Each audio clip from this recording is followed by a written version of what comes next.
शेतकरी मित्रांनो नमस्कार। आज आपण आपल्या 15 मेला लागण केलेल्या ओरिजिनल चिन्ना सेलम ह्या जातीच्या हळद प्लॉट आमचे मित्र देवराज सावकार रबकई बनेटीचे त्यांनी एक चांगला प्लॉट डेव्हलप करायचा म्हणून ऑर्गॅनिक पद्धतीने करायचं झालं तर सर्वसाधारण 90% सुरुवातीला ऑर्गॅनिक पद्धतीने 10-15% केमिकल हे वापरावंच लागतं, रासायनिक खतं वगैरे, त्याशिवाय ते सक्सेस होत नाही।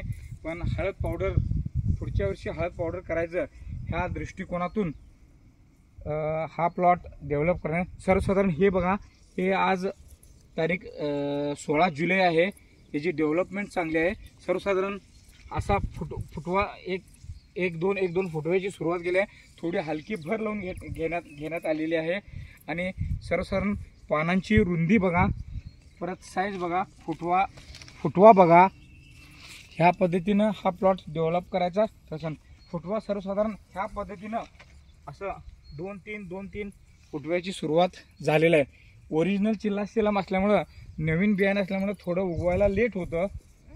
आता बघूया ह्या प्लॉटचा एक डेमो। आमचे मित्र नरवाडचे पाहुणे अमित पाटील व माळी सर एका कंपनीचे प्रॉडक्ट आपणाला दिलेत। त्या कंपनीचं नाव मी तुम्हाला तिथं आळवणी करतो, त्यावेळेला दाखवतो।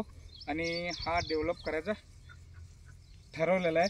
तर पुढच्या वर्षी हा प्लॉट आपण पावडरच तयार करायचं ऑर्गॅनिक ह्या हिशोबानं डेव्हलप करण्याचं ठरवलेलं आहे।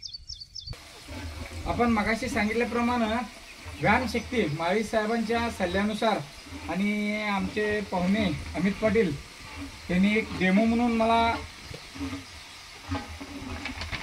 हा IPL बायोलॉजिकल लिमिटेड कंपनीचा प्रोडक्ट दिला आहे।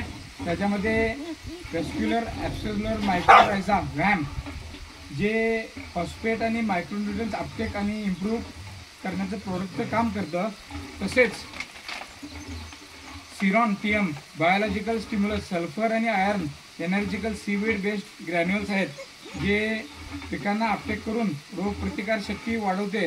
आणि आज त्यांनी मला एक डेमो म्हणून दिलं आहे। सर्वसाधारण त्यांच्या अनुभवानुसार आज तारीख 16 जुलै आहे आणि 16 जुलैनंतर सर्वसाधारण 8 दिवसांना परत ह्या प्लॉटवरती त्या वापरलेल्याचा रिझल्ट मी सर्वसाधारण आपल्याला दाखवतो।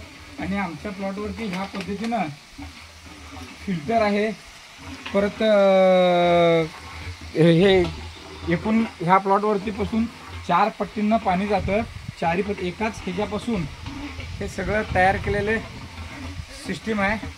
ही आपली स्वतंत्र विहीर आहे आणि प्रत्येकाने